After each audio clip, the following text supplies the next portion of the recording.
All right. On this week's episode of the Mental Edge Podcast, your hosts, Fernando Lopez Jr. and Jay Casey, get to talking about The truth will set you free. Watch it too. So it doesn't have to be the whole thing. I just want to see what we look like online. If you want to see what we look like, look at that camera. Woo wee wee. Here comes the truth.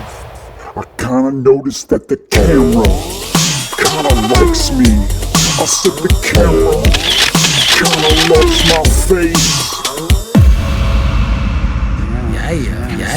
So then it lines it up for us. Mm-hmm. And what I love about it is then I select angles and then I watch it and I just click from angle to angle. Yeah. And then that's what the viewer will see. The two angles that we have? Yeah, they go back and forth. Whenever when I click it, they go to the other one. It's like as if it's a live production and you and I are sitting in the production booth and panning from our cameras to camera.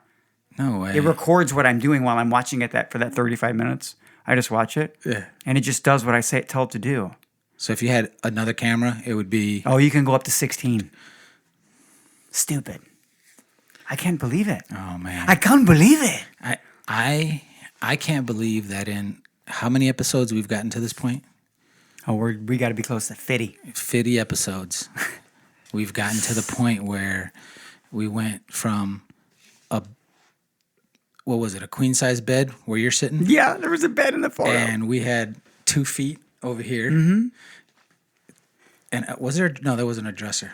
That was just all your it was stuff. It was the stuff. But no, crammed but in the corner. like people when they see the background now, I've had people to say, "Oh man, that's all." They think we were always like doing it like this. I know they do. That's funny. Yeah, but I just laugh because I'm like, man, we were like balancing cameras and on a guitar case. Yeah. Balancing cameras on a guitar case. Not even 6 months ago. God's blessed us, man. Man, and you so into him, he sows into you. Yeah, working. And you're so talented with all the editing. It's awesome. Let's look in the camera. We barely know what we're doing, but we're not going to let that stop us. Right. And that's basically the truth, and that's what this boils down to. Yeah. Right? It's just us capturing these moments and not worrying about like how fancy they're going to be, and content over creation. Say it one more time. Content over creation. I know. I loved that when you said that the other day. Yeah. I've heard it from multiple people online, and this has been a thing for like the last 4 years that I see a lot of people like moving towards, and I agree with it. So that's why I push it. Yeah. So I think, and then you can vet it yourself and just continue to grow. Mm-hmm. Which when people see what we're up to, it's going to be great to see this another 6 months from now because it's not going to look like this anymore. Like 6 months from now, I'm going to have a bowl of red Skittles because I told someone I only eat red Skittles. That's what's going to happen. Yeah. Like that's what's going to happen, Junior. Like I'm going to become a real egomaniac. And somebody's going to like... Right before we come on, somebody's going to be powdering our faces so we don't have those little shiny faces that we have out there right now. A little bit of that. Yeah, that's awesome, man. That's why I had pimples in high school. The same problem, but it goes away. It goes away. Yeah. I am glad we got away from that room with a bed in it, because when you got a room with a big bed and a bunch of cameras, it looks like you're not doing a podcast.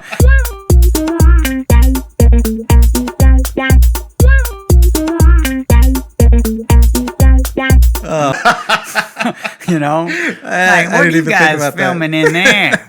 Oh man, you're quick, man. Mm-hmm. So I'm excited about today. I am too, buddy. Yeah, I really am.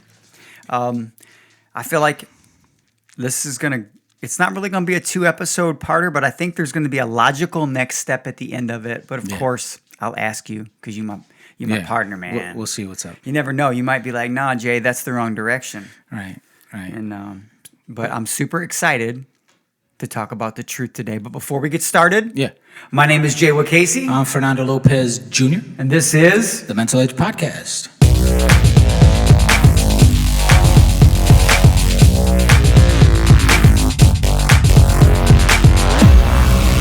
We not out, we in. And we not out, we in. We're in. Yeah. We started right now. Mm-hmm. And, I'd like to start off the podcast by putting my hand over my heart and saying, I swear to tell the truth and nothing I don't know but the that. truth. I was sort of pray. So help me God. Yeah, right. The truth. The truth. And I started thinking about how often we hear that word in things that we say. Yeah. Right?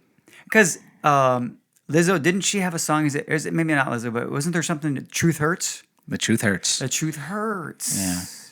It hurts no matter what. I mean, it's a funny thing because I think this is going to evolve into an understanding of true freedom. Amen. I feel like we're going to get there in this conversation. And then I think, Junior, that we should eventually define what real freedom is. Because I have this thing that just happened to me, and I feel more freedom in my life than I have ever felt. And it's at a moment of clarity that it could not be more timely in my life. Nice. Am I going to hear about it? Mm-hmm. Yeah. Right. You're going to hear about it. But first I thought, man, I really, really, really want to talk about truth because, man, there's just a million reasons. But first of all, it's in the Word. It's in the Word that I done heard in my church. Right. And that's church with an I, right? If it's real churchy, it's church. Church. But I was like, I Googled the word truth, okay, because I'm like, well, I already know that it says in the Bible, if you abide in my word, you are truly my disciples, and you will know the truth, and the truth will set you free. That sounds now, awesome. who else said that? Yeah, that's awesome. Who else said the truth will set you free? MLK. MLK. Yes. Martin Luther. Martin Luther Right? King. Yep. So right after that, I'm like, well, what else did this amazing man say? Right. And I started reading some of these quotes. I can't wait to hear. And I don't want to go too far off tangentially, but when I read these things, I just started copying and pasting. Let's go. Interruption, bulldog. We'll let that ride. All right. So here's some of the stuff that this man said. These are some incredible things that Martin Luther King said. One of them is intelligence plus character. That is the goal of true education. Dang. When I started thinking about character, the application of character and Right. intelligence being real education, I was like, oh my God, yeah. They are actually true intelligence. It's character. It cannot be separated from it. Yeah. And just another thing he said, right? Yeah. True peace is not merely the absence of tension, it's the presence of justice. So, I'm like, so what that means is, it's not just the absence of people not fighting. It's the absence of it's the presence of an understanding that things are right and people aren't fighting. Because if things aren't right and people aren't fighting, then someone's getting crapped on. Right? Mm-hmm. It's incredible. And then the last one that I wanted to share before we get on to talking about the truth. The ultimate measure of a man, and I don't know if you know this, but we like to talk about men, is not where he stands in moments of comfort and convenience, but where he stands at times of challenge and controversy. Like, what is he at the core, right? Yeah. Is unfazed, resilient. Yeah. Another thing I took from what you just said is I think truth challenges. You know what I mean? It does challenge. Yeah. And I think what happens in the beginning, Junior, is it is such a fearful thing Right. because most people are leading a semi-fake life. Yeah. That's big. We project an image all the time. And now it's as if everybody has their own PR agent and it's themselves, Yeah. right? And they get to post what they want. Please listen. Yeah. They get to post what they want the world to know about them, Right. whether it's real or not, Yeah. right? Yeah. And so you get this little persona that you get to project just so that people will like what you've projected. Yeah. I think like what truth doesn't look like, is right before you're going to say something, whether it's going to be truth or a lie. Okay? You already already that. have a feeling. And fellas, we've all done it. Okay, we've all done it before. You're about to say something that you know isn't true, and you still do it. Yeah, your version of the truth sometimes, right? Right. And many times that turns into another lie to cover up the little not truth that you said right before that, right? That turns into and next thing you know, it's just a bigger and bigger and fabrication. That sounds like freedom to me. Yeah, the freedom to lie. Yeah. So I think like knowing that we have the opportunity right from the jump, right, to either tell the truth or not tell the truth. So I mean, that's something that and I think like when you were talking about scripture before. I think that the proposition that God in Scripture puts forward was, if you act in truth, then the order in which you proceed is good, regardless of how it appears. Right. So no matter like if the action is already going to be a good action, yes, right? On your part, even though it might be hard, it's still a good. You're trying to put your best foot forward, right? And sometimes we find that. Because of society, I'm freestyling here. Because of societal things, sometimes we feel the pressure that our story isn't as like colorful as it needed to be. Yeah. So we end up doing something or saying something that is a fabrication, a lie. Okay, I'm not talking about colorful stories or things of that nature. I'm just talking about like maybe this didn't happen to you and all your buddies are telling stories of all these amazing football stories. You didn't even go to high school with these guys, right? Mm-hmm. So you could tell any story you want. They don't know. They have no idea that you didn't go to state. That you didn't go to state or whatever, Mm-hmm. So I think that sometimes that pressure leads us to not tell the truth and just remember, fellas, like we like at the jumping point. If you like, I have plenty of friends that are amazing guys that never played any sports. Oh man, or never, or don't play instruments, or what I'm saying. So so you right off the jump, you have the opportunity to live a life of freedom. What we're talking about today of truth, right? Yeah. But we don't, and we fall prey to. Fabricating like lies or things of that nature. And that's just one little point. That is, because there's many types of truth. Yes. Right? Yes, there's many types of truth. Yeah. But what's crazy is I think that there's a little bit of a trade-off that happens there sometimes is that you think the route to real freedom is bought in the way people perceive you. It's purchased in the perception of you. Yeah. So you really do believe like if I have this inflated appearance or perception of me, it's going to purchase me more opportunity, which you equate as freedom. Yeah. Right? You're right. Not knowing that what's going to end up happening is you're going to have to start explaining it because you're going to bump into a subject matter expert who goes, really? I forget my buddy was telling me, so a lot of the friends that I have at the mill were either really great wrestlers or their sons were. Right. So they are so into it, in tune, Junior, to the ins and outs of this sport. Yeah. And I was in a trailer with him one time, the safety trailer, and this guy was telling all the stories, and he had a big black eye, and he was talking about how he had, he was a MMA fighter. He was telling all these stories, and my buddy's just listening. Oh, no. And okay? Because my buddy can smell it all over him, right? He knows what happened. He knows that dude woke up in the parking lot of the pub. Yeah, right. That wasn't from an MMA match. He wasn't in the octagon. Right. Right. Uh-huh. So he listens to him, and he's like, "So, you wrestled in high school?" He's like, "Yeah." He goes, "I lost. I would have made it all the way to the state championship, but I lost. He's like, "Really? Smokes. What weight class was that?" This dude's eyes got real big. And it was at this moment that Teddy realized everyone knew he was full of He's like 144-ish. He's like, "Oh, wow, that must have been a different weight class when you wrestled because that's not a thing." Yeah, 144-ish. You see, now this dude's backpedaling, right? He's backing out. Now he imagined, I think, in the moment, and this is a different type of truth, guys. We're going to get into all kinds of type of truth, but it is a great example of how you believing that a fabrication is going to purchase you more on the back end actually begins to become bondage. Yeah. Oh man, that's deep. It becomes bondage, right? Yeah. Now, literally, in his now my buddy's gonna walk out the trailer, and if you work in the mill, you know that story's gonna go from shandy to shandy. Yeah. Now that we have cell phones, in a millisecond. Fellas, it's gonna get crazy. Yeah.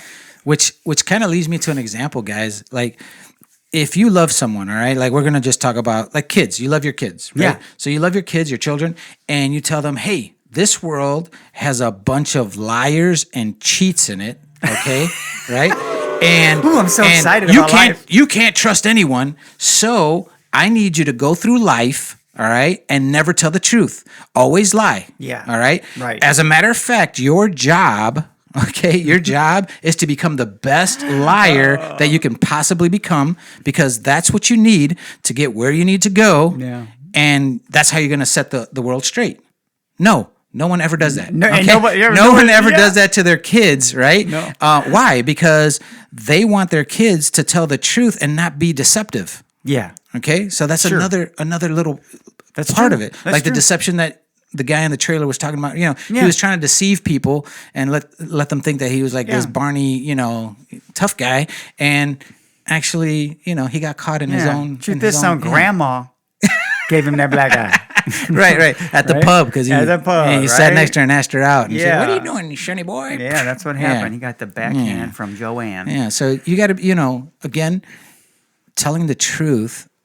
Trust me, I've done my share of lying in my life. Okay, plenty of lies, but I found that when I started telling the truth, Yeah. there was a freedom in that. There is Because- a freedom. yeah. My- And Lord, sometimes you it have was to scary. experience Yeah. it to- Yeah. to Sometimes know it's scary. It's Yeah. a peaceful, Yeah. dude. There's just a peace that comes with it. It is. right. Well, knowing that if I say something right here, and okay, example, so you're one way at home, and then you're another way at work. Oh, yeah. And then you're another way when you're with your fellas, right? Yeah. You got like 3 different lives going on here.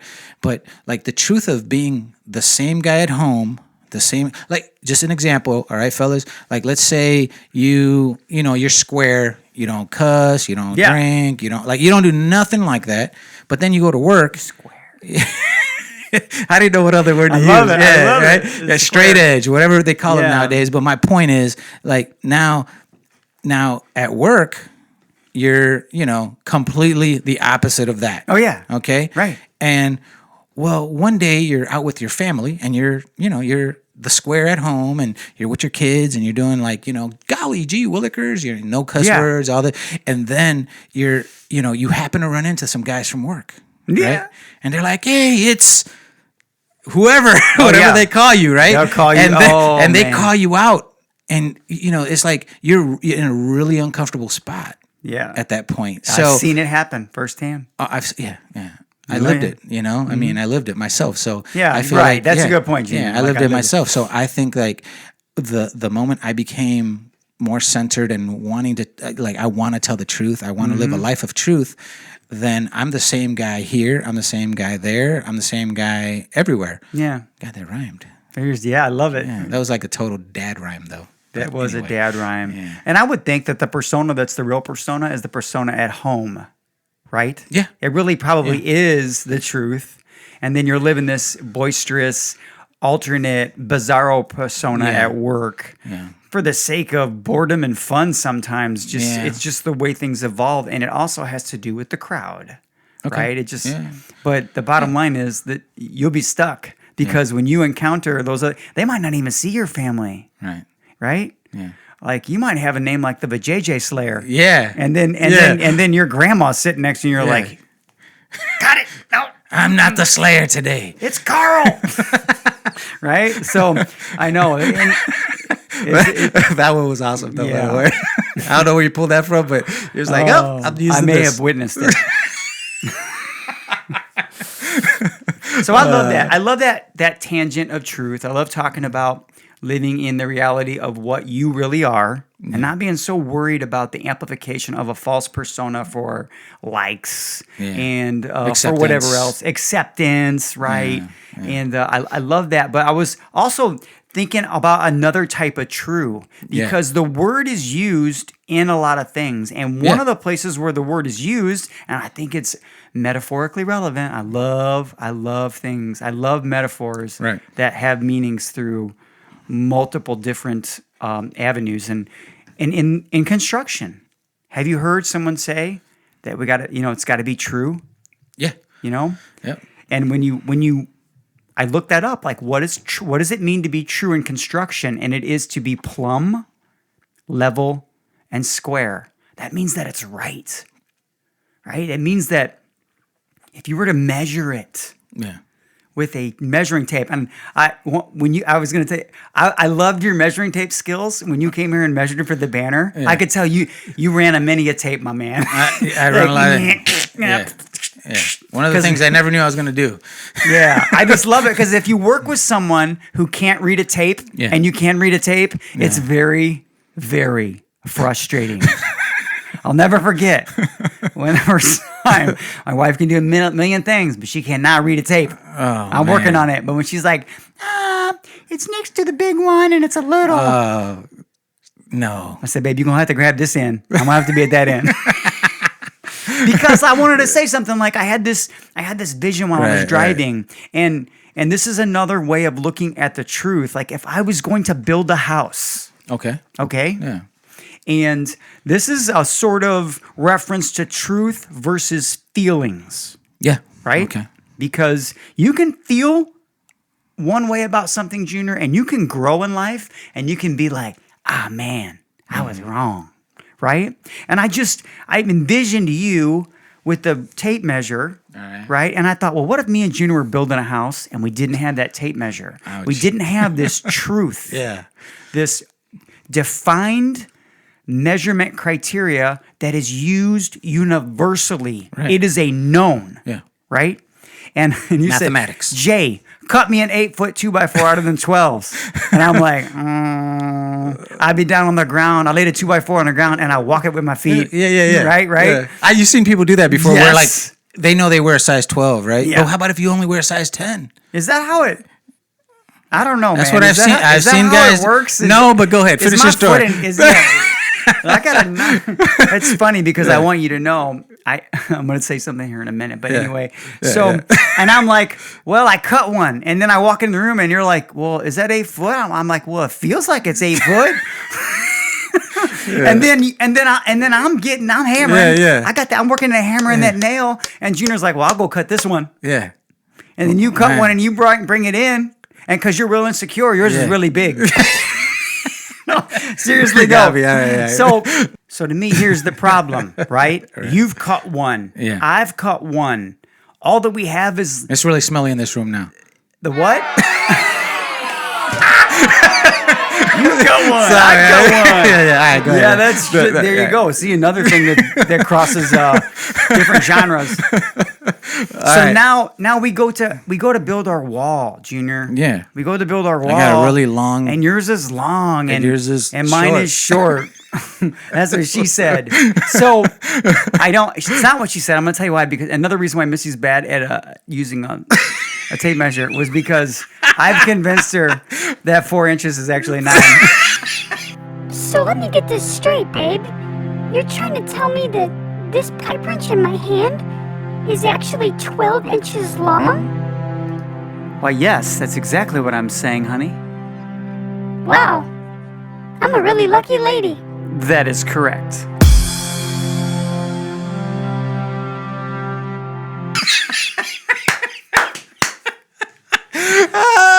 Like right now, there's a 6-year-old going, what's he talking about, Mama? What's he mean? Mm-hmm. I got a good one, man. There's this guy that comes to the shop all the time. He's a farmer. And this guy comes in, man. He's probably like 5'9", 5 foot. We're about the same height.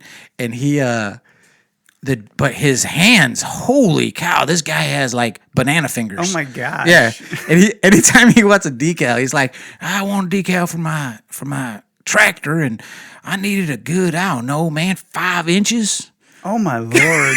5 inches. I'm like, you're like, dang, dude. And then so we come up with a. That's a good example, though. Yeah. But we come up with we coined a phrase at the studio, and we're like, everybody's 5 inches is different. Amen. We say that all the time. Everybody's 5 inches. So it's not true, right? Right. The truth is a tape measure. That's the truth. That's the exactly truth is what we're getting the at. 5 inch tape measure. So think about that. Now listen, and we're going deep with the metaphor, and you jump in anytime you want. Yeah. Okay. But now, we're talking about a wall, right? But it doesn't have to be a wall. What if we had used that same not measured, not true process for our foundation? Ooh. And now we're at the cover it all up stage. Yeah. And you go to push a countertop up against the wall and nothing is right. The walls they're not square. Yeah. So now you're stuck. Yeah. covering it up with mud and quarter round. But when you move your family into that house, Junior, there is no denying in your heart and your soul that what's behind those walls, what's behind that shroud that's covering up the skeleton and the bones is fake. It's not real. And I feel like if you live your life like that, if you don't embrace the truths, which are very uncomfortable sometimes. Yes. If you don't embrace those truths, then you spend a fair amount of time feeling a way you don't even realize is affecting your relationships. Yeah. Yeah. Right? Wondering why you and your wife can't talk about your checkbook and your money. It's deep. Right? Yeah. Because you're not adhering to these truths. And then Jesus threw a bunch of them at us. Yeah. And they're really life hacks. Everyone thinks that if you follow his rules, your life is going to be boring. And he's like, no, actually, there'll be no chaos or very little that you can't control. And freedom. Yes. Yeah. And that's what I'm trying to get to, Junior. Yeah. That's awesome, man. The thing about the truth and embracing the truth is that we are going to be able to talk later on about how warped it is in this world that people think that having no rules and having no criteria by which to measure yourself is actually the route to freedom. Like, it's not. It's actually the route to bondage. Not embracing these principles that we know to be true, right? Here's the deal. You'll know them to be true and be in absolute denial because you will not want to divert from the life that is destroying you. Yeah, that's right. That's right. I feel like chaos is a form of like wickedness. Yeah, you know what I mean. It is. Like after listening to what you just said, and I want to share a really quick story. And I'm not sure if I shared this before, but fellas, I'm named after a guy that's not my dad, and the thing was, when I found out, when my mom told me, I for a little while, so I went from having just one sister and one brother, right, 3 of us in the family, to like 12.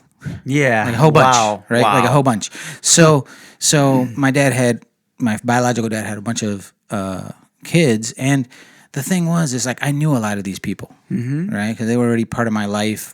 They were like play cousins or friends, and now I know that they're my half brothers and sisters. And when I knew it, right, the part that was really hard, because I love my mother dearly, was I don't know if she didn't want me to tell anybody. I kind of felt like she was like, hey, here it is, but hey, please don't put this on a billboard. Right. And the thing was, it's like I had a choice to make to live, to continue to live this fake, like, friends that are, brothers that are really friends, sisters that are really like, or like tell the truth. Right. So the truth was difficult but this is how I know God was working in it, because when I tell the story, you guys got to understand, like my mom was really young when she met this guy, and, she was like 14, 15 years old. Right. She got pregnant with me at 15, had me at 16. And in 1973, 74, that was not acceptable. And behavior and culture. We have the same story, Gina. That's incredible. Yeah. So when that happened, it was, I tell people, I was like, my mom, actually shame on my dad. Sure. My biological dad, because he took advantage of a situation. And, I know it kind of initially maybe hurt the relationship I had with my mom, because I was, when people asked me, I wasn't shy about it. Like, right. But it was very hard. Do not get it mistaken, fellas. Like, it was really hard for me to tell that. And I'm not saying that everyone has to do it the way I did it, but for me, I just said, you know what? I'm not going to live in because I had little tiny children at the time. My babies, my kids were really little. And I'm like, okay, do I hold on to this lie? Because, I was in my late 20s when I found out, do I hold on to this lie and keep living this lie with my children as they grow up? Wow. Or do I just start now This telling hard, the truth. This hard start right now. Yeah, hard start right now. And I chose to do that. And my kids were like, well, I thought that was, cousin so-and-so or your friend so-and-so. Yeah. What do you mean that's uncle and aunt? You know what I mean? Yeah. But those play out in your minds, but kids are kids can adapt really fast. They are so incredible. Yeah. So you're like, oh no, yeah, that's your uncle. And next thing you know, they don't know any, they just catch on and go. They go with the flow, How awesome are kids, It right? was harder for maybe my mom. It was harder for other people in the family, but for I wanted it because I wanted the next generation not to go through what I went through. I didn't want my kids to go through what I went through, and I wanted them to know the truth. So for me, it was a very difficult, hard start, like you said. Yeah. So, but it worked out for the best, and I have some amazing brothers and sisters that I love dearly, and my family just grew. So much more, That's incredible. That's such a great story, and it is amazing to me that you and I are doing this together. Yeah. And we had that same thing. Like when I think about my mother, there's a couple of stories that come to mind. One is that she would not admit to my grandmother in the doctor's office at 15 that she had sex. Right, so I guess she's like, no, they got it. It's got to be wrong. I ate a big burrito. Right? Oh my goodness. So and that's why, you're going to ask me if I'm pro-life. I'm just going to be honest with you. When I look at my kids and I think of that my mom and my grandmother made that tough decision. Yeah. Pro-life. I'm so glad my mother chose to do the hard thing and to raise me, And but that's awesome, man. And then there was another time in her life where, because of life is hard when you start off like that. Yeah. And my mom, she was so young, and I remember that living that way for a long time. Yeah. Like I never felt really safe because she was so young and we were poor and there was people around that shouldn't have been around. Yeah. But what I got to see was her transformation in life, which ended up being inspirational. Yeah. Okay, my mom's a prayer warrior. There's no doubt about it. But I remember at one phase, she had a conversation with me and she hadn't gotten there yet. And we're pretty much growing up together. Yeah.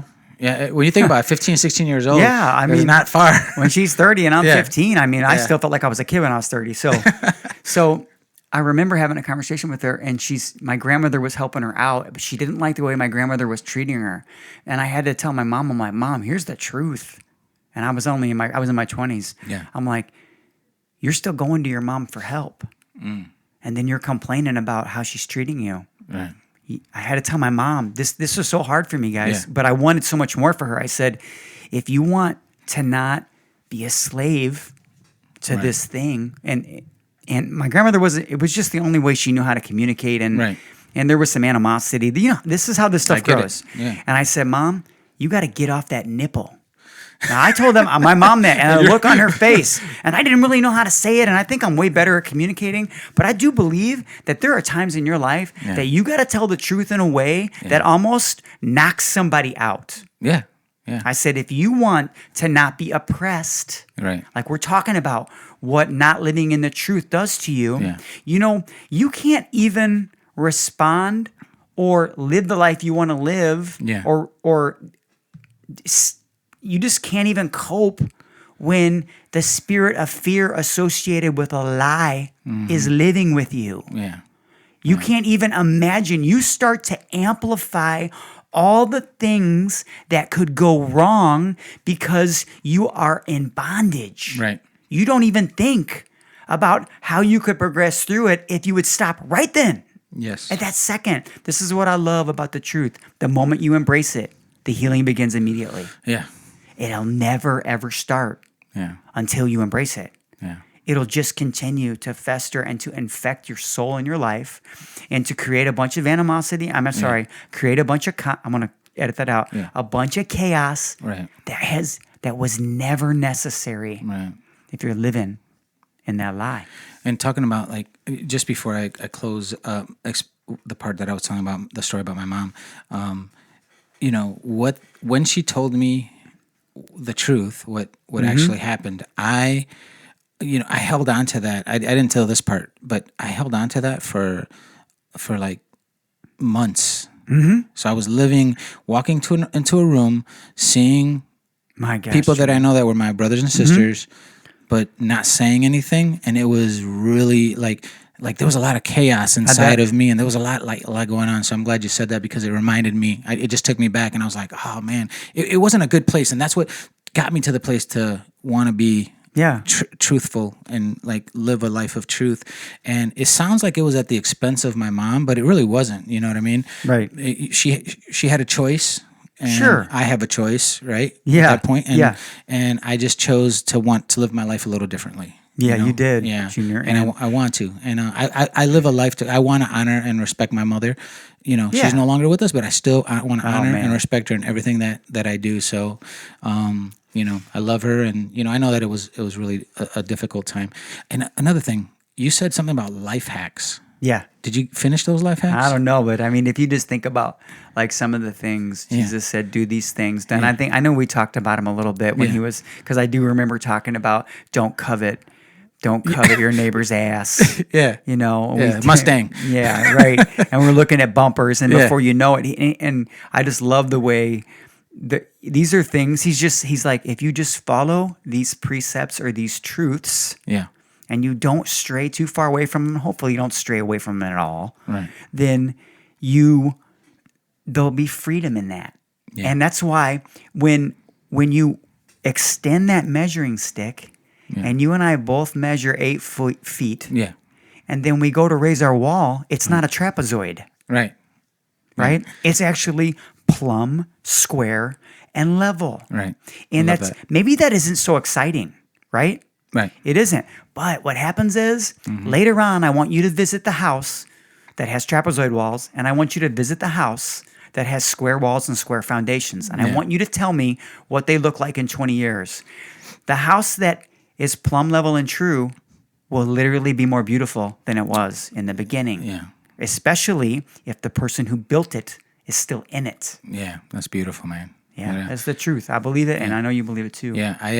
I thought of a couple of little things that I wanted to share, and I called them life hacks. That's why I asked about your life hacks. I just put 5 life hacks, and these are just for thought. Okay, so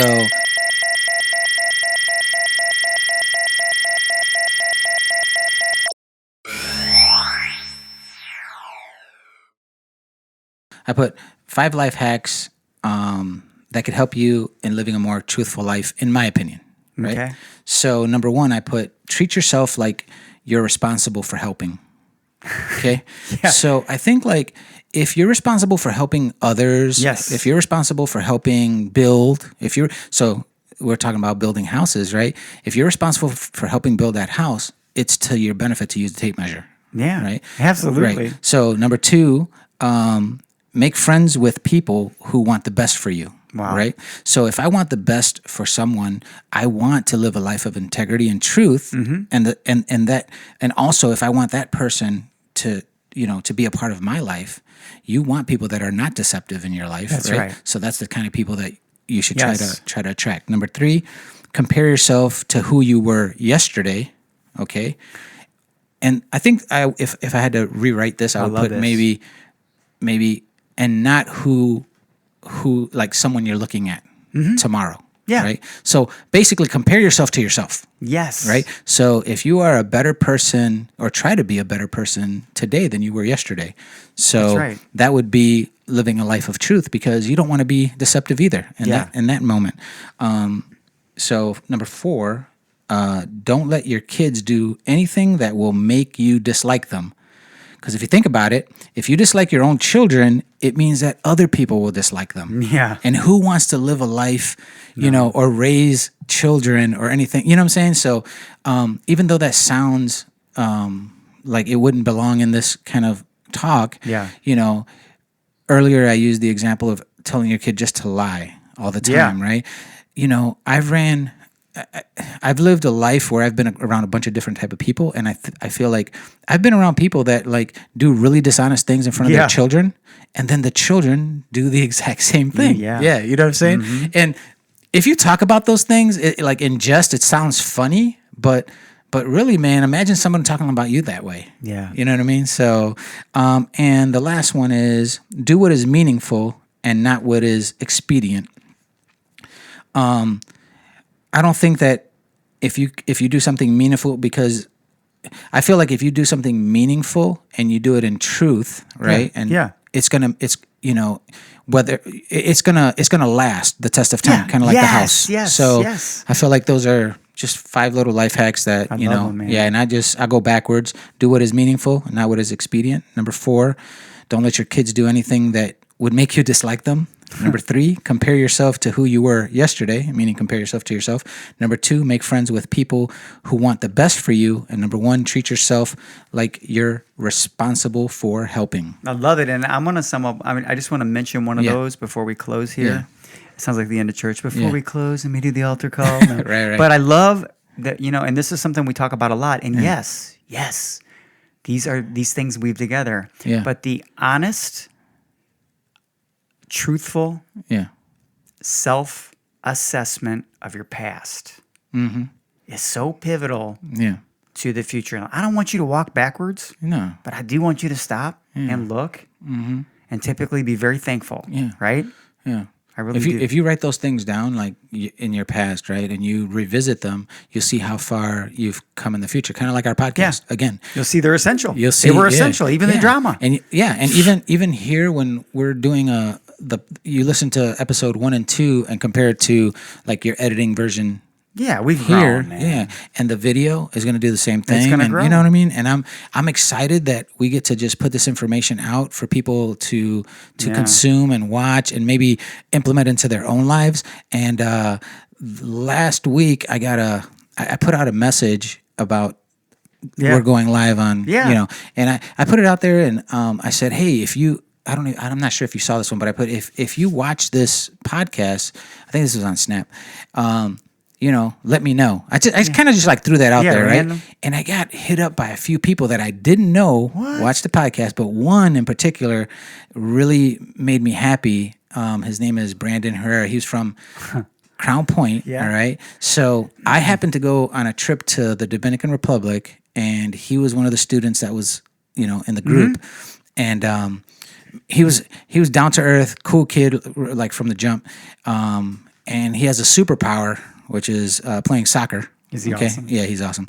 And so anyway, I got a chance to really get to know him on the trip, and I forgot how it came about. He was like, "Oh, you from Lake Station?" I was like, "Yeah, I'm from Lake Station." He was like, "My sister goes out with a guy from Lake Station." Yeah. I was like, "Oh, cool," So then comes to find out that I don't know his sister, but I know this guy, and so I've seen him with her. Yeah. So by 2 degrees of separation or whatever. Yeah. So I just wanted to tell you, Jay, that he listens to the show. I think this might be his senior year, if I'm not mistaken, at Crown Point. So it's really cool. Love like it. the demographic of It's crazy. Guys that listen to this show is insane. So I've ran across a 12-year-old. Me too, yeah. I've ran across 17, 18-year-old. Yeah. And I've ran across older, more seasoned men, in their 60s and 70s. So it really excites me that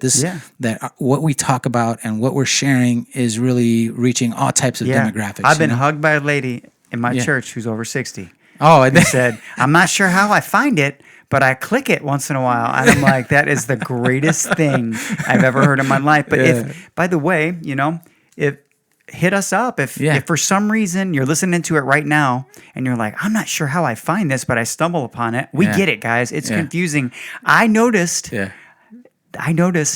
we started to get more likes to our page once we posted a picture of us, because I think people thought we were sharing a random. They didn't really make the It was us, connection. yeah. Junior. I didn't even get that. Yeah. I just started boom, boom, boom, boom. That's cool. I bet we had an additional 30 likes, and I'm like, oh. Maybe We think we don't want to bug people, but I bet you there's still a disconnect sometimes, because as people scroll, they're like, "Why do they keep sharing this thing?" Yeah, what is the mental? What is the mental edge? Yeah, right. So listen, hop on in the truth booth. Yeah. Because it's going to provide you with a bunch of freedom. And I think that we should, if we can, Junior, if nothing else is on the agenda, talk about what real freedom is. I love that, man. Next Let's week. do it. All right. So my name is Jay Casey. I'm Fernando Lopez Jr. And this was the Mental Edge Podcast. We out. Well, all right, that'll just about wrap it up. Thank you for listening to this episode of the Mental Edge Podcast. Your host, Fernando Lopez Jr. Oh, he's so handsome. and his trusty sidekick, Jaywa Casey. Hey, that's me. Seriously appreciate you spending time with us tonight. Remember, if you like this content, the most flattering thing you can do is like and share.